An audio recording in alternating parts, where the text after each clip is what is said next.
All right, anytime. Okay. So we are here in Kingston. We're sitting here with Joan Arnay Halperin as part of the Gibraltar reunion, the Gibraltar camp. And Joan was not here personally, but she found out in later life that her family was, and something rather devastating happened. So I thank you for being here. Thank you for talking about it.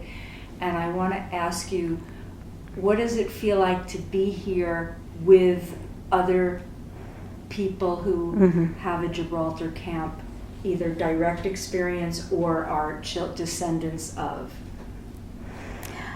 Being here this week with another family that survived the Holocaust in this miraculous way, and meeting the families of the people who were very kind to my parents while they were here, going to the cemetery and seeing my sister's grave that has been restored and saying Kaddish has been something that I'll never forget.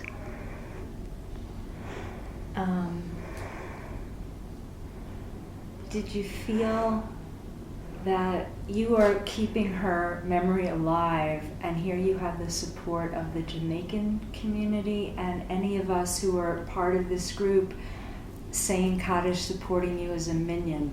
Did you feel a Jewish, did the element of how Judaism just goes through generations and denominations, were you feeling held up by the Jewish tradition? I don't know if I was really exactly 100% feeling the feeling of being held up by the Jewish tradition, but the idea of telling my sister's story and having prayers said for her was very important, because I want her story and the story of this camp to be known. Now, being a daughter of Holocaust survivors, how is it that it wasn't until you were 11 years old that you found out about Gibraltar camp and about a sister no one said a word about? I found out that I had a sister and that she died here at Camp Gibraltar, or Gibraltar Camp, the way they say it, in a very strange way. We were in the country. I was swimming by myself in a swimming pool, which was not unusual, because in those days no one was afraid to be alone. Children weren't afraid. A man came over to me and asked me to bring him to my father. I didn't know this man. He had a Polish accent, and I thought I knew every one of my parents' friends, but I didn't know this man. When I brought him to my father, there was an instant recognition and hugging, kissing, and tears began to flow in a way that I sat next to my mother and I said, What is this? I don't know this man. How did he know that I was my father's daughter, his friend's daughter? And she said to me, You have your sister's eyes. I said, What do you mean, sister? I didn't know I had a sister. And I said, Why didn't you tell me I had a sister? She said, What good would it have been for you to know? And for that, I was 11 years old at the time. Right there, and then pick it up from there. Okay.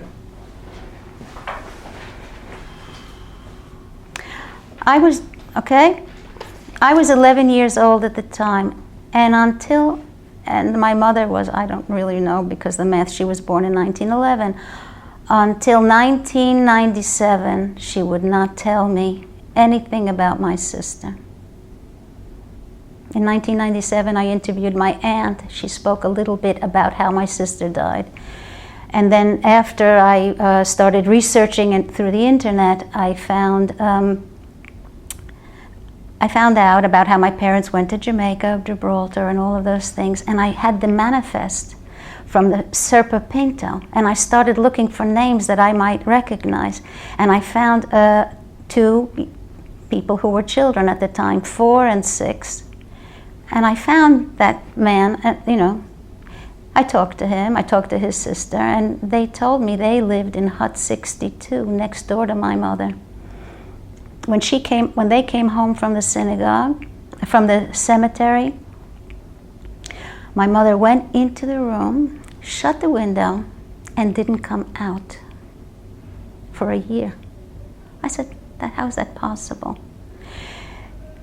Maybe she went to the bathroom and maybe she went to eat, but she didn't socialize or was with anybody for 1 year after that. She was so depressed and unhappy and everything, and devastated.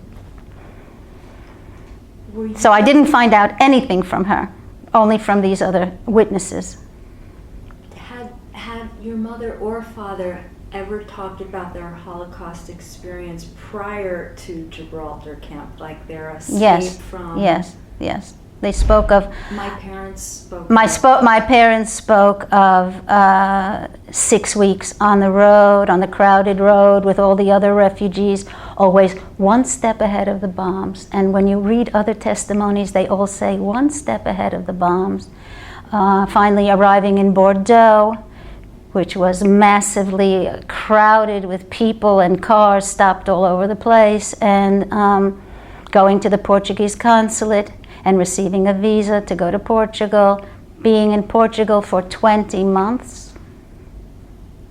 And then at the end of 20 months, when almost everybody else had gone, the JDC, American Joint Distribution Committee, made an arrangement with the British government and the Polish government in exile to transport 150 Polish Jews who were in imminent danger of being sent out of Portugal to Jamaica. Were there other relatives with your parents? What other family members? On the trip from La Panne in France, there was my grandma, my aunt, and my uncle with my mother and father and sister in a car. Did all these relatives come to Jamaica? My aunt and my uncle for sure came to Jamaica. My grandma is on that manifest, but my mother told me she never came to Jamaica, and my aunt never gave me an answer on that. I don't know. What Joan feels is what she would like people who are unaware of the Jews being sheltered here in Jamaica, what she'd like people to know about Jamaica's part in sheltering Jews. For those who don't know about Gibraltar camp and don't know about Jamaica's part in sheltering Jews during the Holocaust, what would you like people to know about that part of history? Mm-hmm. What I would like people to know about this extremely unknown part of history is that the people of Jamaica, the Jewish community of Jamaica, were a salvation for those in the camp. It was a camp surrounded by barbed wire. The food was not good, but they were eating. My sister died, and the circumstances are very unclear. But in the end, it was the Matalon family, the Enriquez family, the other Jewish families that gave them a tiny bit of a hope, a feeling that maybe there's some good in the world and maybe they'll have a better future. Beautiful. Would you like to mention your book? So we can maybe sell you a few books when it comes out. Could Itzhak go upstairs and get the book and show the Sure. cover? Itzhak, would you go upstairs and